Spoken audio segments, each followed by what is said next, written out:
Hello, everyone. Today, we are going to talk about another important topic in leadership communication and leading in hybrid teams. And trust me, it's not about scheduling Zoom calls or sending out those 100 Slack or team messages. It's about connection, it's about clarity, and most importantly, showing up as a leader when you're not always seen in the hybrid environment. Let me hit you with this.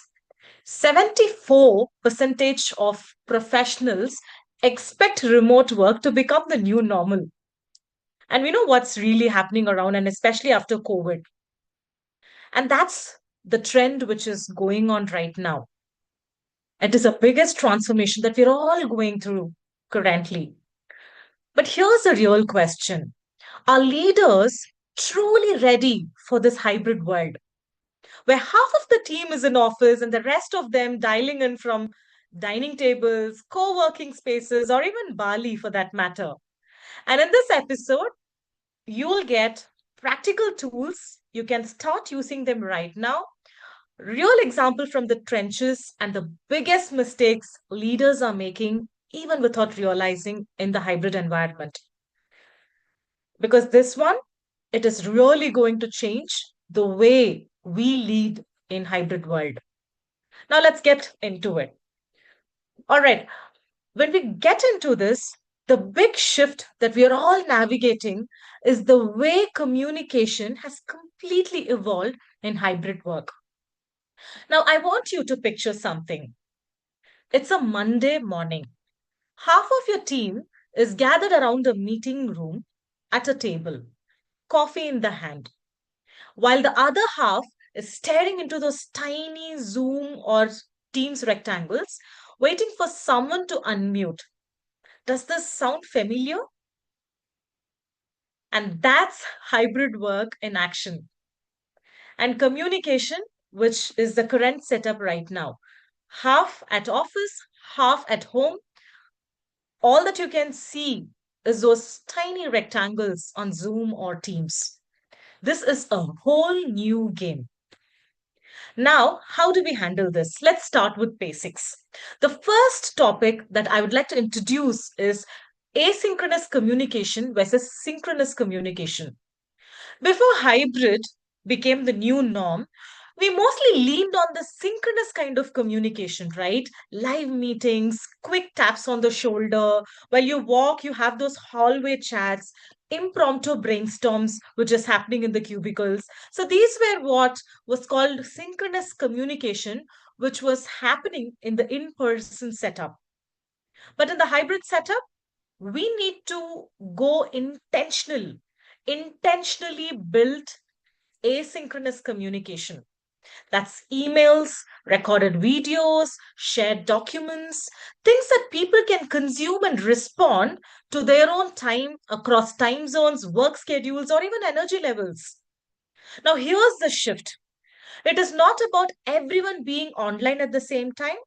It is about everyone being informed at the same time. And that's a huge shift when we talk about communication in the hybrid model. Because what is happening right now is that not many of us are available at the same time, at the same space. So, what's important for a leader when it comes to communication is that everyone needs to be informed at the right time. And that becomes a challenge as well, isn't it? When leaders cling on only to live calls to feel more connected, they end up exhausting their teams, or unintentionally, they exclude the remote folks who are joining in.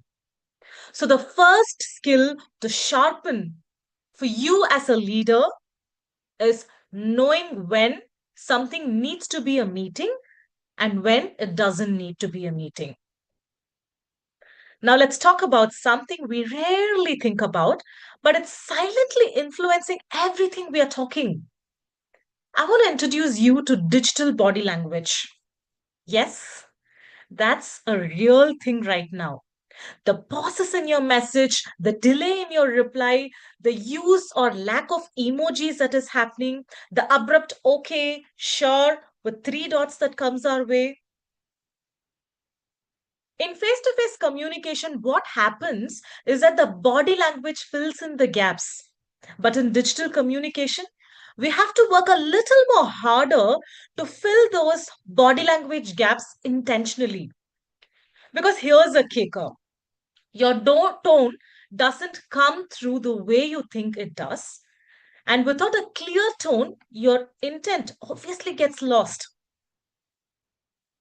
Now, to reiterate this, let me tell you a short story.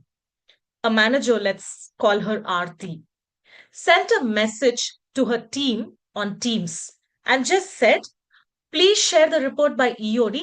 This is urgent. Totally normal, right? That's what we are seeing right now. But here's what her remote teammate read. Why haven't you done this already? You're behind. You better hustle. Why?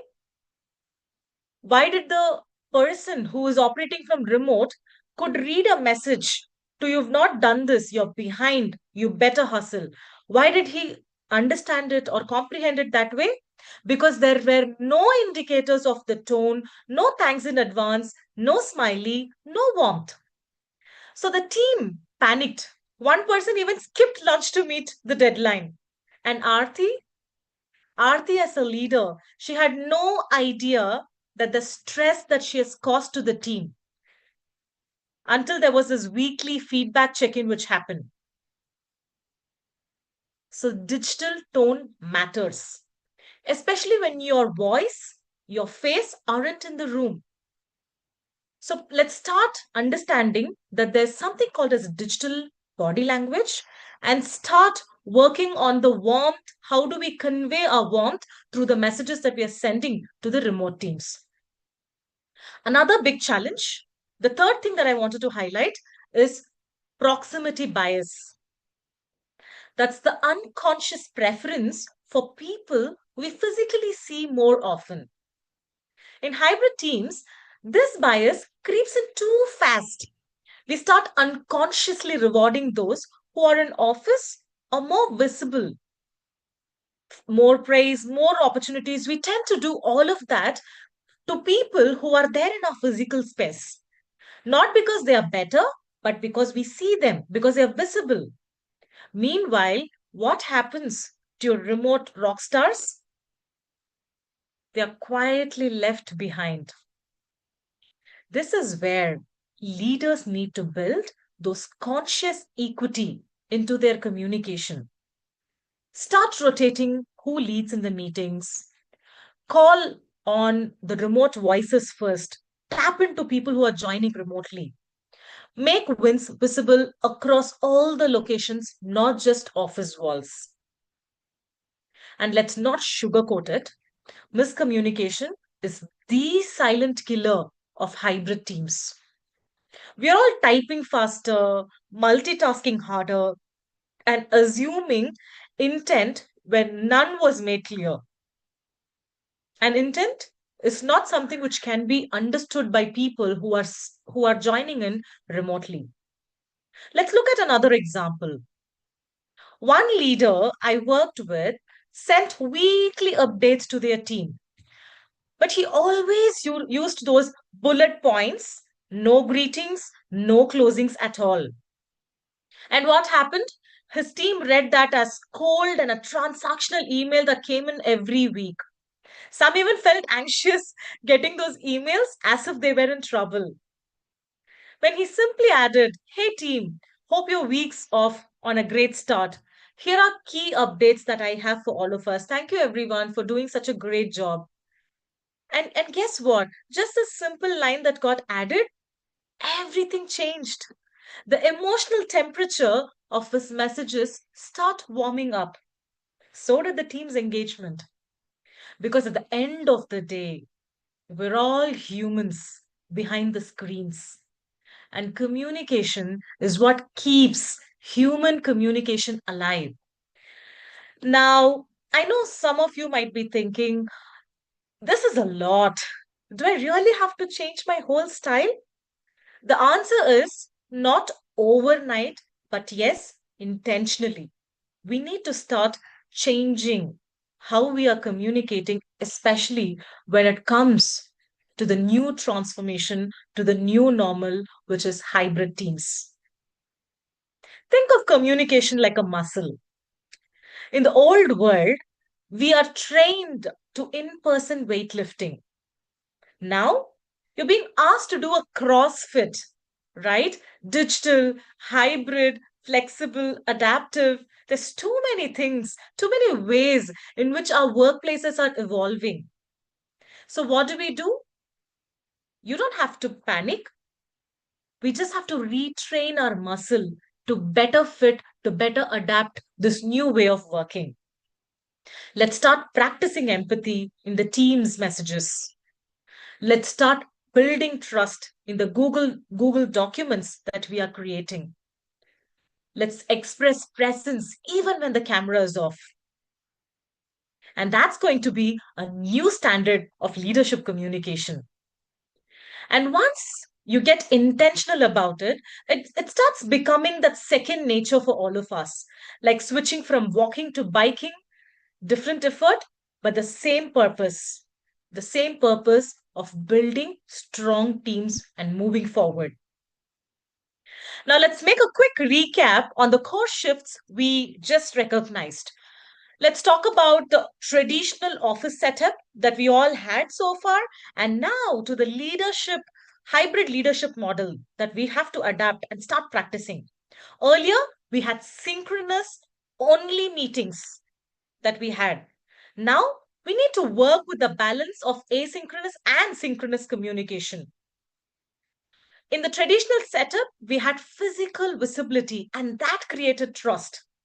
Now, we should start intentionally building that equity for both people in present and for remote people.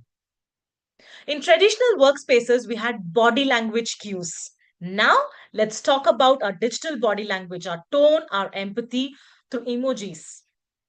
In the traditional setup, we looked at office chat, which was a great way to connect with people.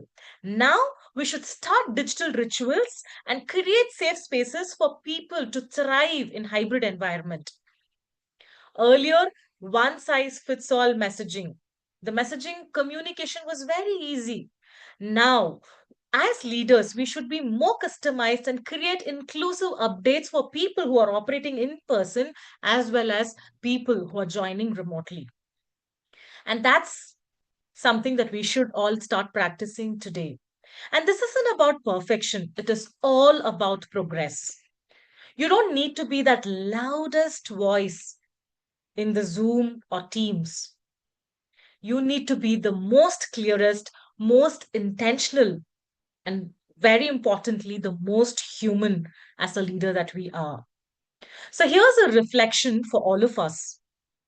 What's one habit that you've carried from office days that no longer serves you in your hybrid team setup, which you're currently leading right now? Think about it. Talk about it with your teams because awareness is the first shift and practice is the next thing.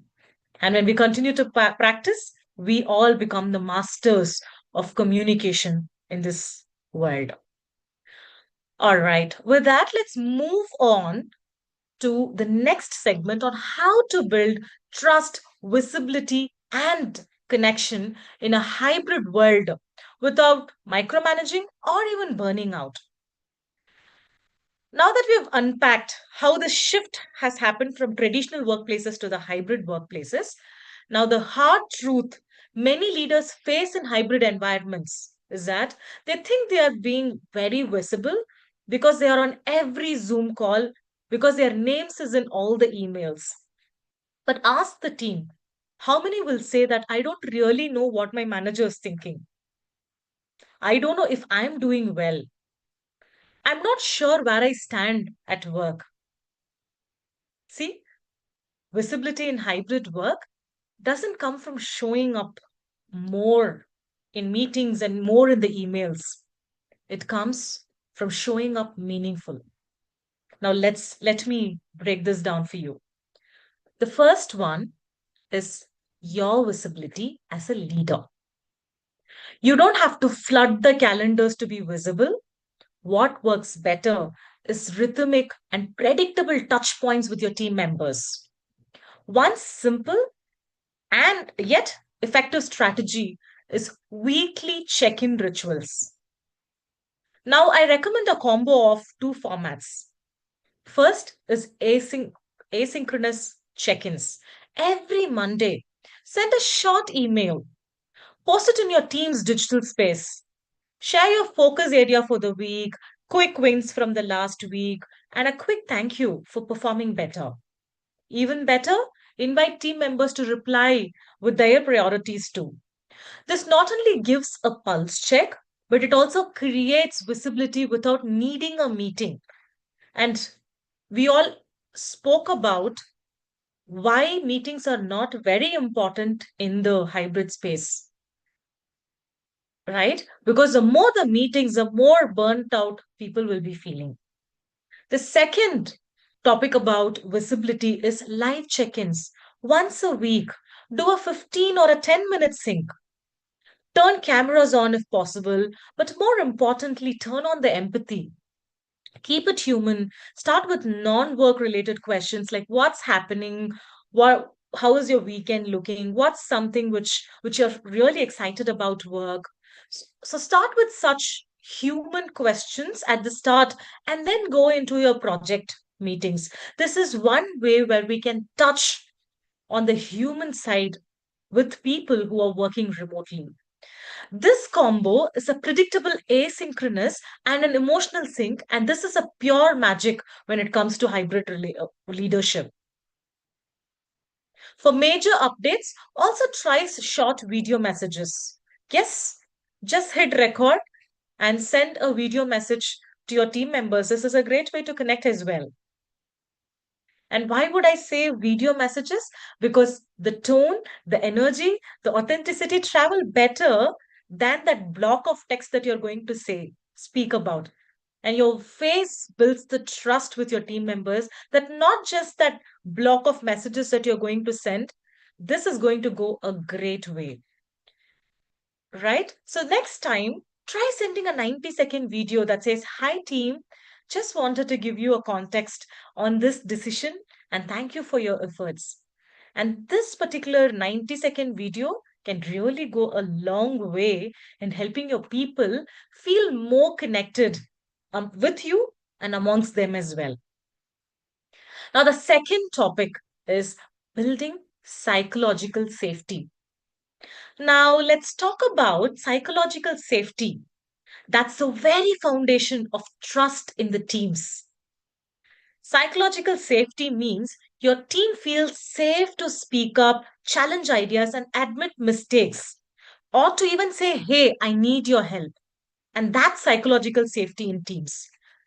And here's the kicker: in hybrid teams, it's easier for people to stay silent. Why? Because there's just one mute button away from being disappearing from the meetings. So now, how do you build psychological safety in your teams? Start by creating a safe space for real dialogue to happen. This means regular anonymous feedback loops. It could be your Google Forms, it could be the feedback polls that you're going to roll out. And the second one is dedicated open space meetings just for check ins or reflections. The third one is norms, where disagreement is not just allowed, it is invited. Because let's agree that disagreements is where brainstorming happens and innovation begins. So start making it a norm where disagreements can happen and there is a respectful brainstorming which gets followed. And one of my favorite tool is intentional question. At least once a week, ask your team, "Hey, what's that one thing that you're struggling with that you have not called it out loud yet?" Or what's that one thing I don't see, but I should know? See, these are certain points that the team will start talking more loudly and bravely, and you as a leader can figure out what's happening behind the invisible curtains. And these questions open doors. They signal that as a leader, you're not just managing tasks, but you truly care for your team members. And when you get those answers, don't just jump in to fix or even judge what's happening. Start with thank you for sharing that. And that is one thing that can bring psychological safety into your team. Because when people feel heard, they're more likely speak again. And when people start speaking again and again, that becomes a culture and that brings a team together. And that's when you can build high performing teams on the basis of psychological safety.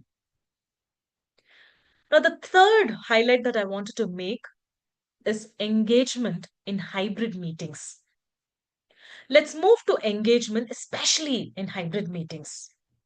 If you've ever been in a meeting where office folks are chatting away and remote folks are just simply sitting there and blinking into the cameras, you know how easy it is to unintentionally exclude those people who are joining in online? Here's a simple but a powerful fix that can fix this issue. Include the remote voices first. When you start a meeting, say, let's begin with those joining remotely. What's your view on this? It absolutely shifts the energy. It tells your team, we don't just see you, but we value you. Other ways to improve your hybrid engagement is that start rotating the facilitators so that remote team members get a chance to lead meetings, even remotely. Start using collaborative tools like Google Jamboard, Micro. So everyone's participating visually and they're following what's happening. Acknowledge contributions in the moment. Start saying, hey, great point, Ashwin. That perspective really helps. Remember, hybrid meetings are not about just about perfection.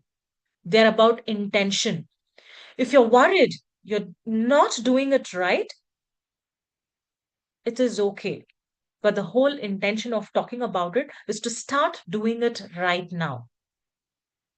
Because the trust happens in the micro moments. Let's bring it all together with one powerful truth.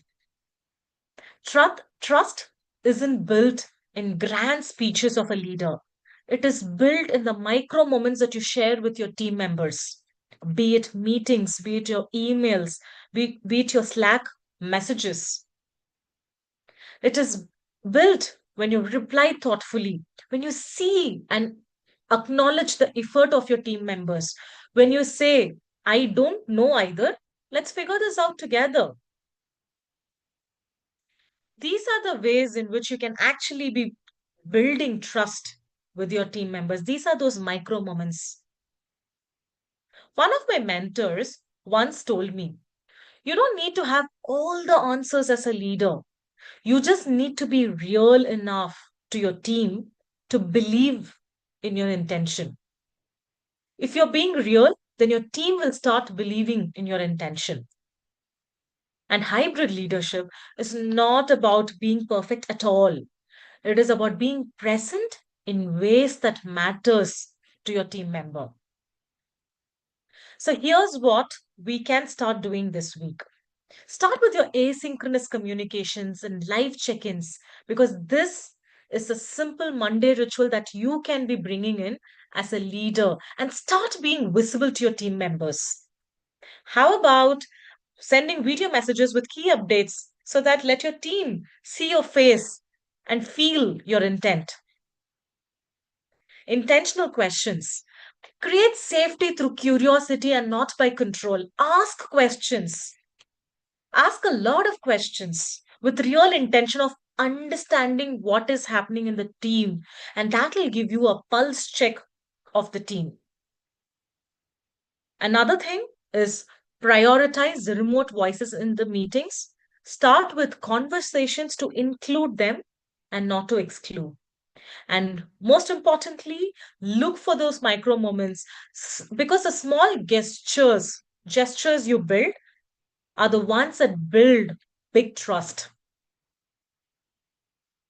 So, with that, let's move on to the next segment. We are now going to shift gears and talk about the tool mastery right now, the right communication tools on how to get that tone in the digital world right.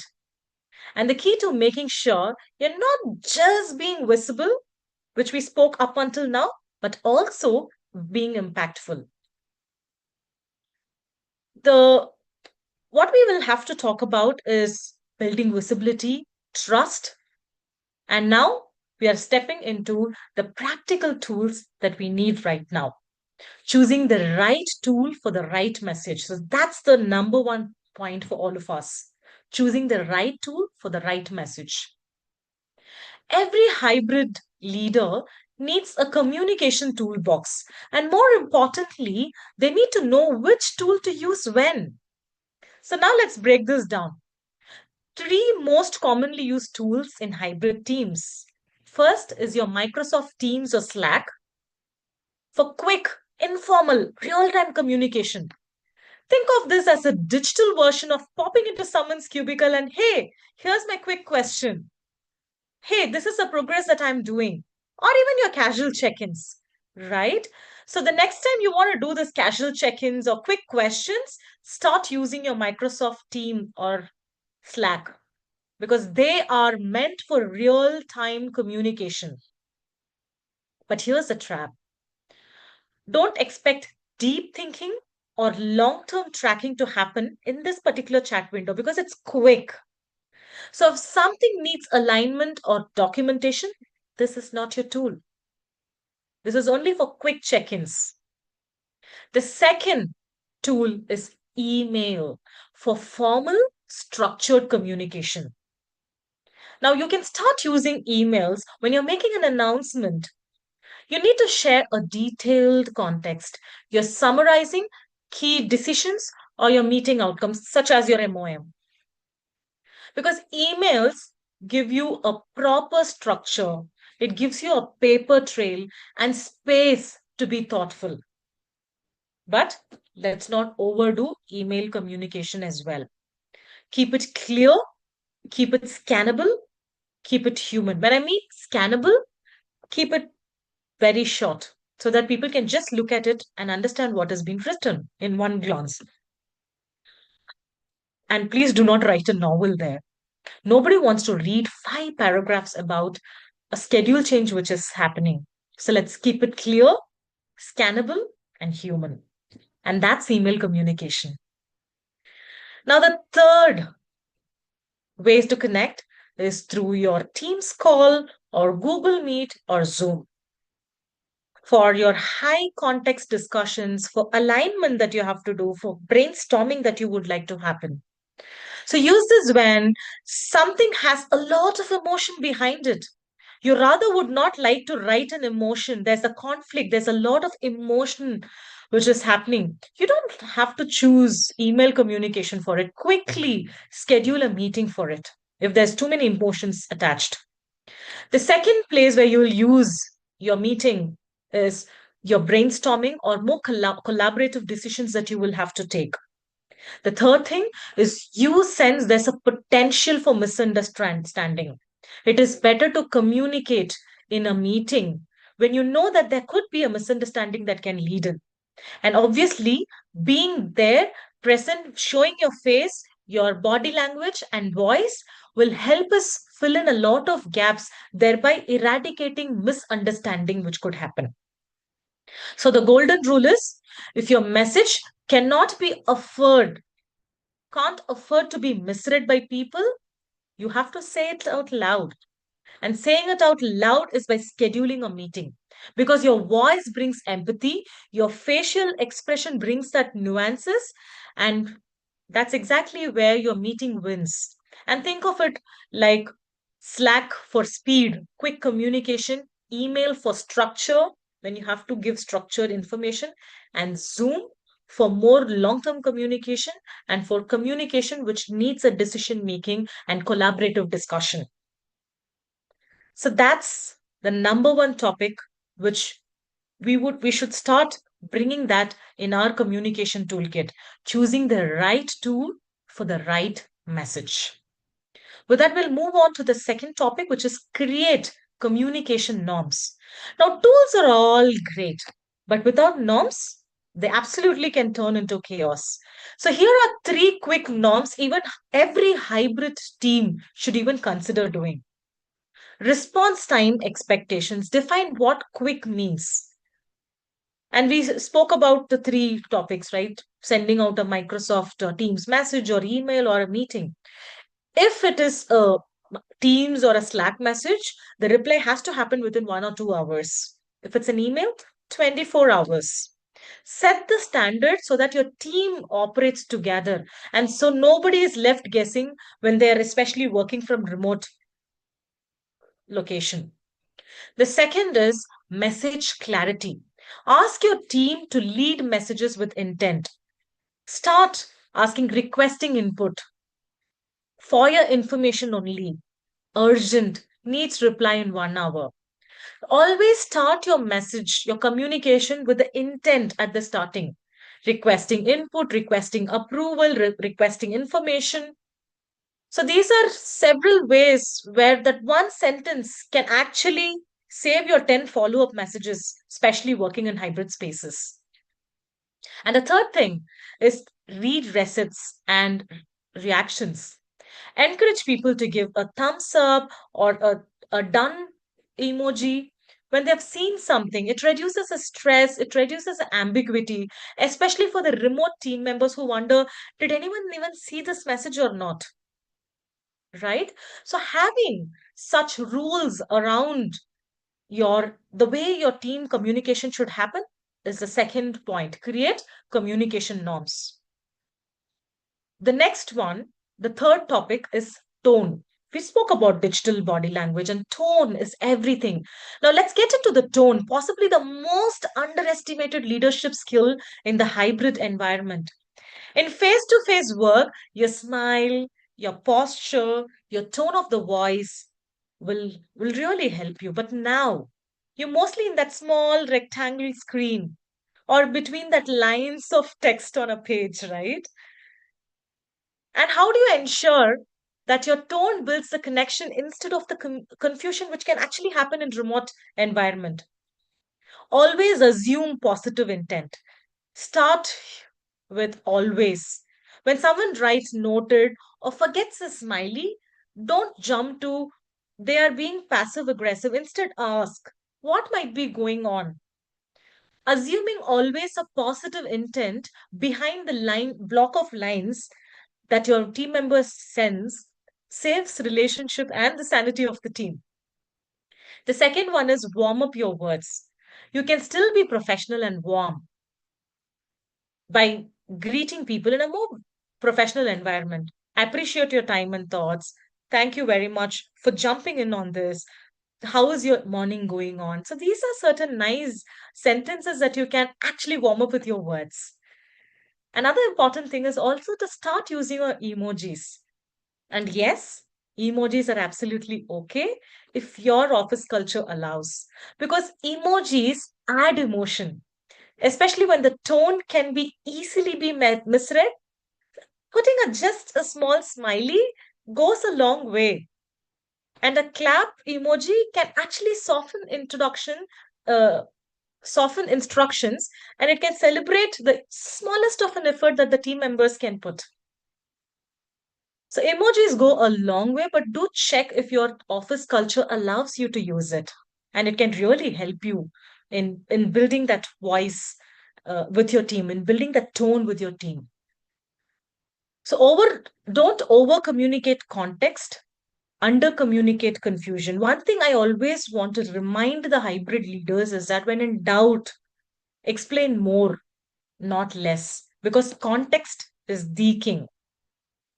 Because you need to communicate to your team members when the change is happening.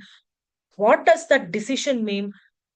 Who all needs to be involved? What is going to happen next? And these are certain critical information that the leader has to be sharing it with their team quite often. So always it is okay to go overboard and do a lot of communication than do under communication, because under communication creates confusion, second guessing, and often leads to office gossip as well.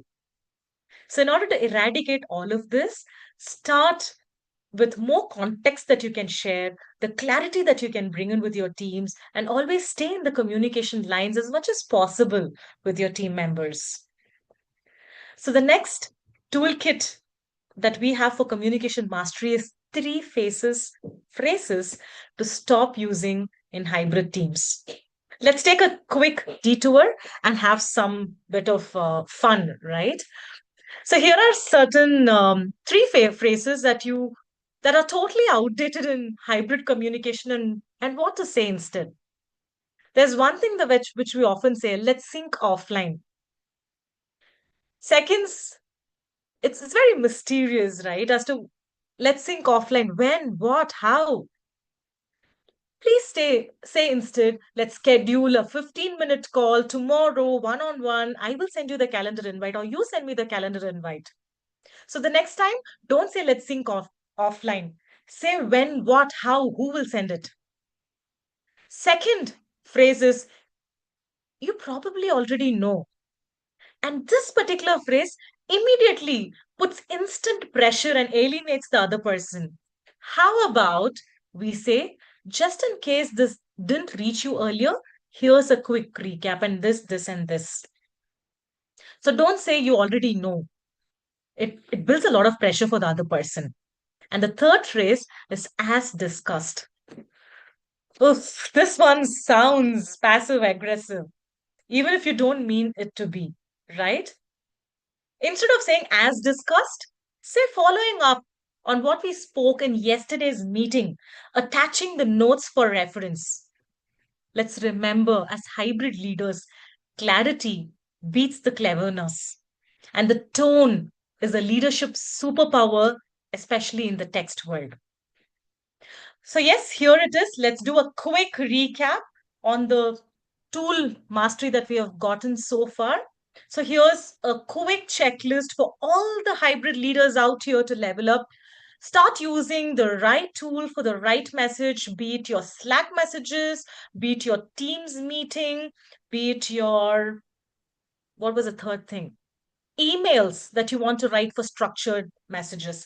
The second thing is set your communication norms very clearly, define expectations, response times, clarity codes. The third thing is assume positive intent, because when the tone is not clear, assuming positive intent saves a lot of your work relationships.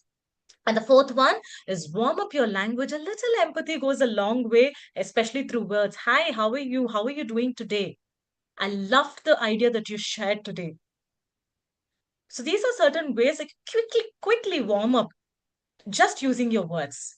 The fifth one is outdated phrases you need to ditch out. Always seek clarity. This is when I call you 15 minutes tomorrow on the Zoom call. You will send out a meeting request. Be as clear as possible. And the sixth one is over communicate context. It is better to be over communicating than under communicating. Let your team feel informed, not blindsided by the least of communication that you're doing.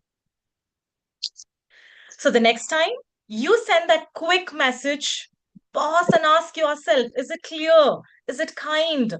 Is this a right channel that I'm taking to communicate? Because in the hybrid world, your words are your presence. Your tone is your leadership voice. Right? So, with all of that which is happening, start doing the right things and scream it out to the teams that you value them. And you, as a leader, you're present, you're visible, and you are being there in with them all through the time that they're working on their projects and all the tasks that they are doing. Because leading in hybrid meetings or in the hybrid space, that's actually productive and inclusive, and it is more like an art if you are intentional about your communication. So always go prepared to your meetings. Before the meeting starts, take that time to connect with people, warm up your body language, your voice, warm up the people who are sitting behind the screens, make them feel more connected. And during the meeting, Involve them, ask them for their opinion, ask them for their decisions. And that will become a total game changer when it becomes to hybrid setup, because we as people, as we discussed, we all have that bias for people who are sitting next to us. And we often forget who is sitting in the remote places. Let's work on our biases and we work on our equity with people. And that will again be an absolute game changer that can come in. And the next one is start using your tools that we have mastered. We've spoken about so far, the 6 quick tips that we have spoken about. That again will go a long way in terms of how you warm up your team. With that, I leave you with a quick mindset shift. Don't aim to be perfect in your hybrid meetings, just aim for purposeful ones. When you prepare with intention, when you facilitate with equity in your mind, when you follow up with clarity, you show your team that their time, their voices, their ideas, no matter where they are logging in from, it does really matter. We are going to land all of what we have discussed in the last 40 minutes, what we have discussed from communication strategy to meeting strategy, with a bold call to action from our new leadership era, which is waiting for us, which is in the hybrid setup. Let's start looking into various aspects that we have discussed today and start making small and intentional changes when it comes to communicating with our team members and keep the teams very lively and build the psychological safety that we will always have to be doing. So I will invite you to reflect on what all we have spoken today, because whatever it is, commit to that one small shift that you want to do, because the small tweaks is what will lead to a transformational leadership. And that's very important for where we are and how we are navigating the hybrid chaos together. With that, thank you for connecting. And that's about our hybrid workplaces and leadership for the same. With that, we will start the question and answers. Yeah. Thank you, Prem. I've been seeing your Prem and Vishnu. Thank you so much. I've been seeing your emoticons there. Again, totally something that I'm following and uplifting my energy while we are doing this virtual space as well. Thank you very much for keeping that going. Any questions?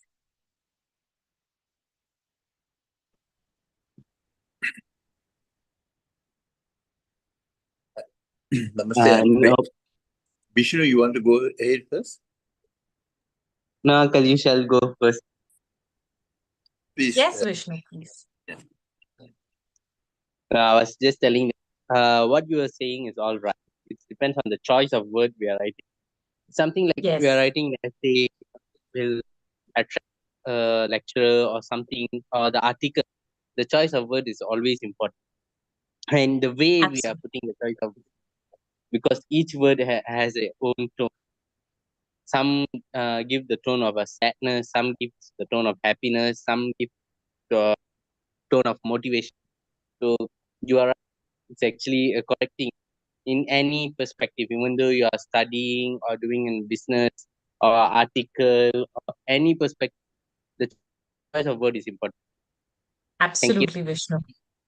Thanks for reiterating that point, and you just nailed it there. It's very important Yeah, to have a tone and everything in place. Thank you, Vishnu. yeah. Do we have any questions? I think Premji wanted to say. Yeah, my question is, Kavina, my question was, when we are saying something to the group, I find it comfortable if I kept the sentences short and the points which I'm trying to raise uh, to the group. But sometimes I fear that I may be too brief.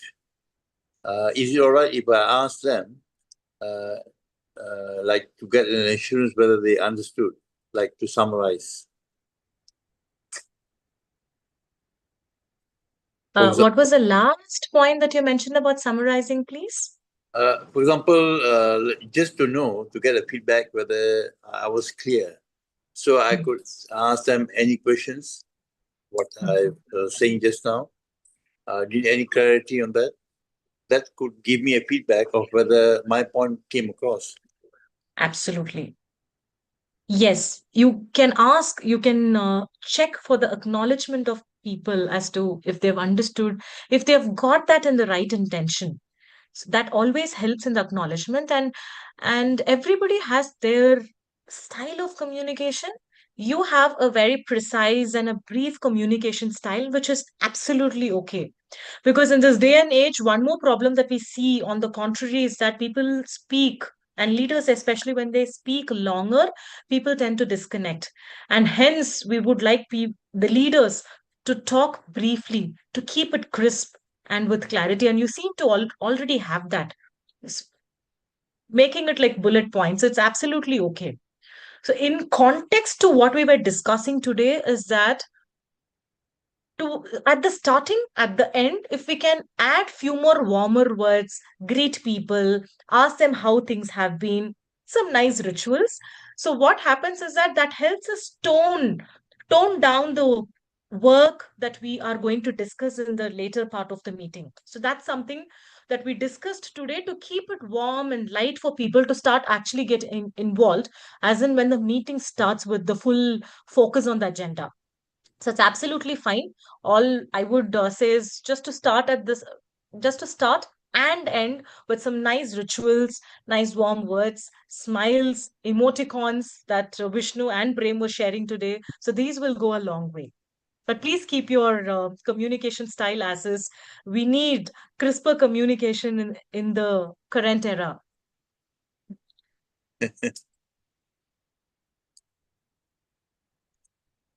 Thank you for the question. Any other questions or?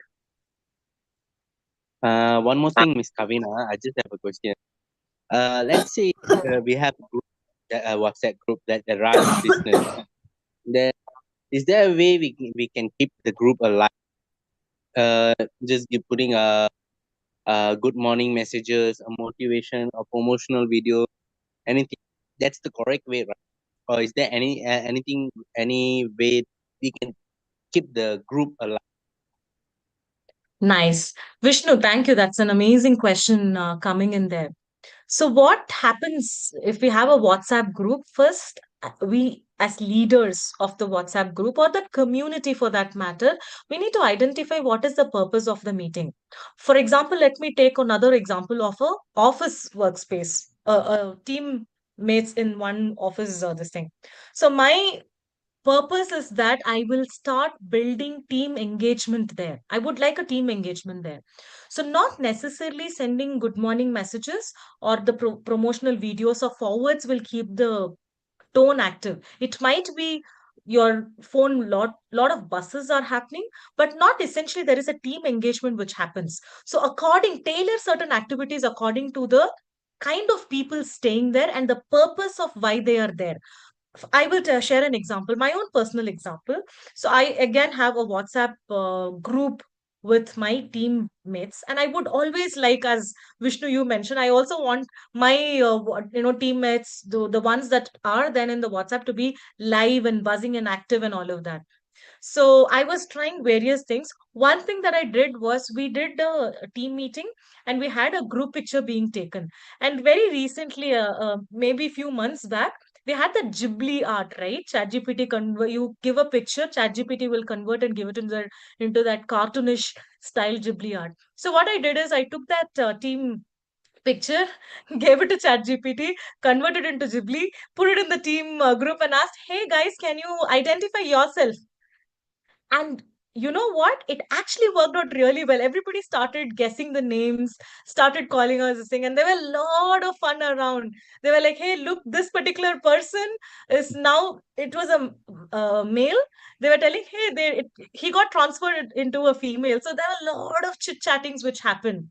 So start looking at those smaller ways where you can actually get people to engage in day and age. Vishnu, what I see is people have shifted to Instagrams for their checking their good mornings and promotional videos and all. Everybody has their own preferences right now. If we continue to use good morning messages, in my opinion, it fades away. People will, I've seen a lot of people who archive a lot of chats. So let's not make our group, WhatsApp groups that we are all leading, into one of a kind that gets archived, but into the ones which has meaningful buses. Start thinking in ways where you can actually look at people and then start. One more way that I started is that earlier we used to send that hello, happy birthday to you, Vishnu kind of emails. Now, what I did is again, I transferred that into a slightly more, cheerful. So again, I go to ChatGPT. I tell that okay, this particular person's birthday it is, and I give a few inputs about that particular person. Not to take the names, one of my team members, he goes to work, he goes to gym to work out. He has a personal trainer, but what really happens is that he doesn't take protein. So it is like a fun that we do about him. We were like, you work out, but you don't take protein shake. So I used that, gave it to Chat GPT, and created a cartoonish happy birthday to that particular person. Say, please take protein. And then a nice write up, very fun. And then everybody started wishing. There's a lot of emoticons which worked. So these are certain creative ways in which we could keep the engagement alive in the chat groups that we are all a part of. I hope that helps. Two quick ideas that I had used in my own teams. I hope that helps. Similarly, you can think for yourself, Vishnu, for the kind of environment and people that you are catering to. Yeah, you're right. I'm like trying to have a good PR with them. So like, I have always have the engagement with them. So it's like I'm thinking in a different way of perspective. How do I have like a daily chat or something? Not everyone will be replying. It's a just a start.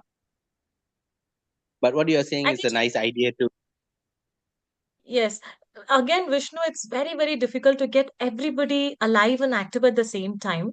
If you can be tapping into different segments of people, there are only very few people who gets to be active on fun things. There are very, very serious people as well. So learning and identifying what are the categories of people. There are few fitness freak. If I post a picture, hey, I worked out so much today, and then they will be alive and active. Those fitness freaks will start responding. So there are different people. We just need to start looking at those micro changes, what people start showing up emoticons and all of that, and regularly tap into people and ask, hey, I've been seeing that you're reading all the messages. How about you tap in and give us a little emoticon? Even that helps us get people alive and active on the chat window. Okay, that's great. Thank you. Thanks for that question. That was really a valuable question, Vishnu. Hello, hello, Kavina. Hello. Hi, Rajvin. Hi, how are you? I'm Yeah, fine, thank you. yeah. So I just want to say a very good session, and I'm grateful you had this. A lot of emotions come out because I am even though I don't I come to your sessions or any sessions um late a bit. I get the gist of what is being said, and I'm turning 40 next week, and it's very normal. Nice. It's very normal.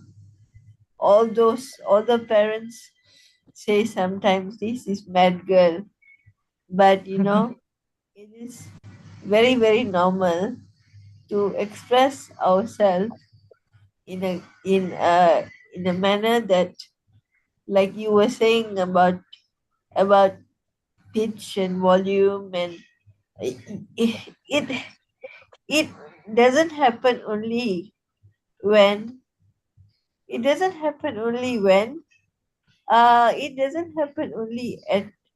at workplace, no, it happens at home. Absolutely. And how are we going to um how are we going to suppress feelings like this? It's Such a valid question. it's very, very All of bad. us go through. No, from see, parents don't. And when caregivers sneeze, there's something wrong. My caregiver and my parents love me so much. So I'm lucky to have them. But you know, parents should know that that you know, reprimanding a child or hitting a child or tell them to keep quiet is not right. You should let them achieve, express the feeling, and not let them feel heavy in the chest. That's what happens. That's what happens to me. That's why I have sinus. So the question is, how do you feel um, that someone says to you um, that um, that you are you you are gonna kill that person, or that person's gonna uh, you're gonna kill that person. That that person says you're gonna kill me. How you feel? Nice, nice. So Good question, Rajvin. First of all, wishing you a heartiest birthday wishes in advance. I hope you will have a blast and have a lot of success and a lot of happiness in the upcoming year. With that, Rajvin, thank you for that question.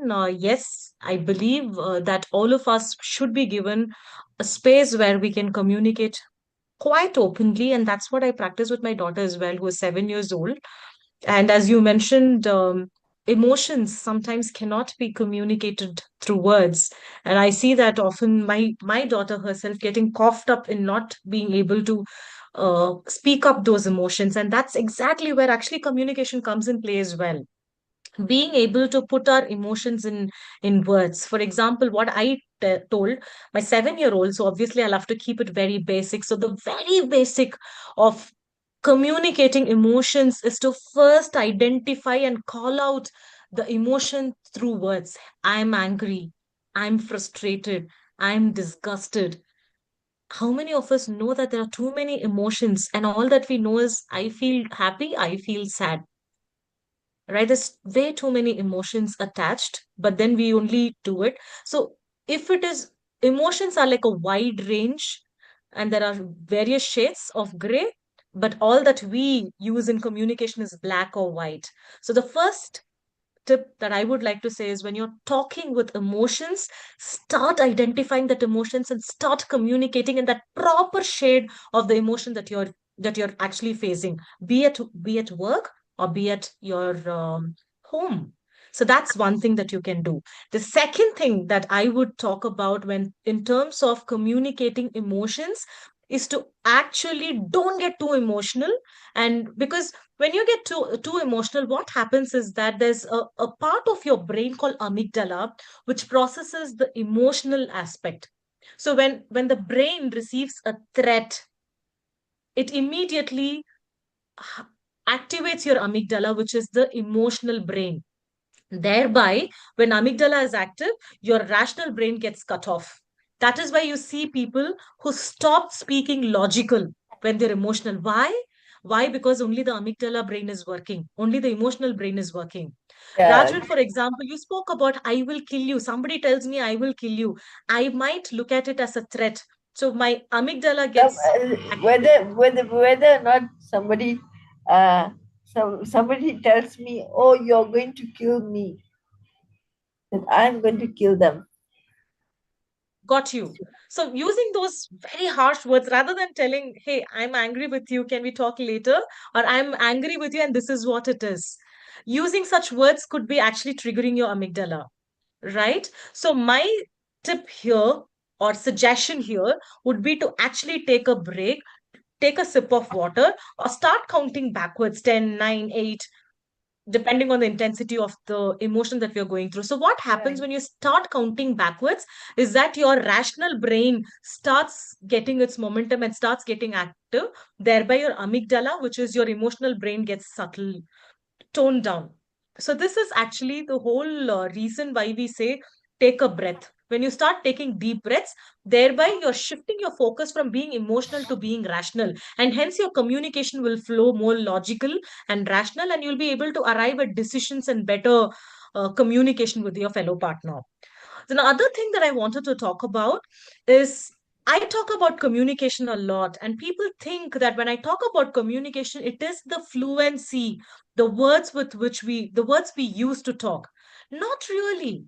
Talking the intentions behind what they are saying, why they are saying, matters a long way. So when you are communicating or when you are the recipient of a communication, don't just go with words, I will kill you. Go with the intentions. Start reading the body language. Start reading the micro expressions on their face, their tone. Hey, if you keep doing this, I might kill you. Was that threatening? No, because I was smiling. And I've used this phrase a lot of times, trust me. And I will kill you, right? So there are various ways in which a kill you can be used. Just, I'm using this example because Rajwin had given such an example, right?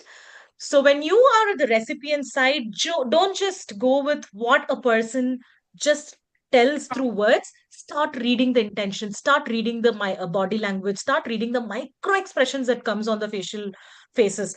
And I talk about reading body language is one of the superpower that you can actually be getting in your leadership. It's another tool in the leadership toolkit that you can actually be getting.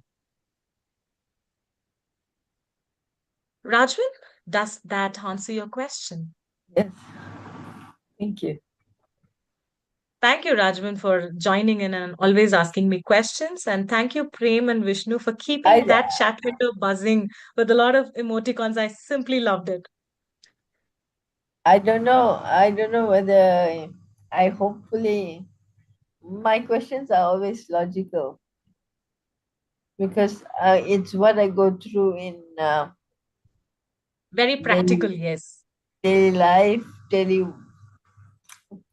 experience. I feel I'm a Yes, human being. I'm not perfect. Yeah. absolutely. And So communication is all about it. and Being more human.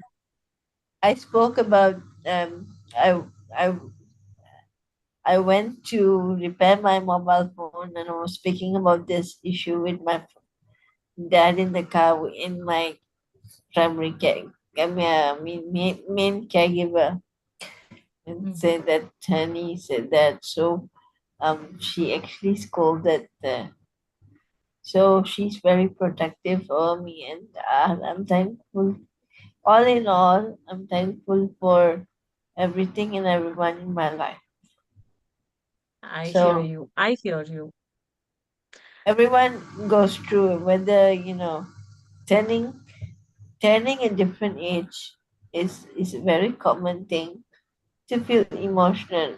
It's okay to feel upset. It's okay to feel but all I'm saying is a parents should not keep the child and say, oh, you keep quiet, you this, you that.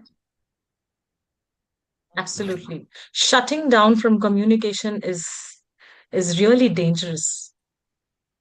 Very, very dangerous. So Yes. sometimes I get scared of my own parents and rather talk to my Rajman, since you are there here, my suggestion to you is to please tell them that communication is what is the lifeline when it comes to relationships, and shutting down communication can actually kill relationships. So I don't know, I'm using this word a lot, but yeah, please do talk to them and tell them that you need that space to communicate, and it's a freedom of right that all of us carry to guys. Right. communicate.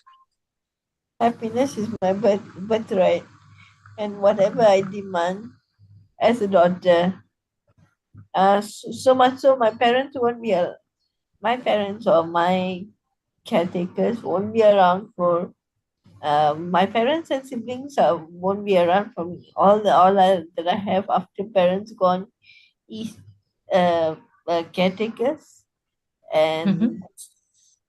siblings you can't guarantee, and of course friends will be there, and of course Mavin Magic will be there. I am going to join as many platforms. Doesn't matter what people say. Um, Absolutely. people should not Absolutely, repre- Rajman. people should people should not people should not reprimand me to the way I want to live. And people 100%. should not say that I'm a 4-year-old child. I might be a 4-year-old child to my father, but I'm 40 years old.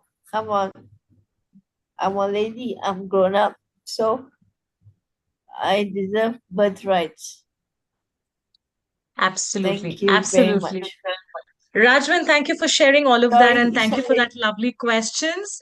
Wishing you once again a very happy birthday in advance, and let's meet another topic Well, yeah, next upcoming week, sessions. yeah. Thank you then. So, Thank, Bye. thank you so much, bye Kavina. bye. Thank you, everyone, and see you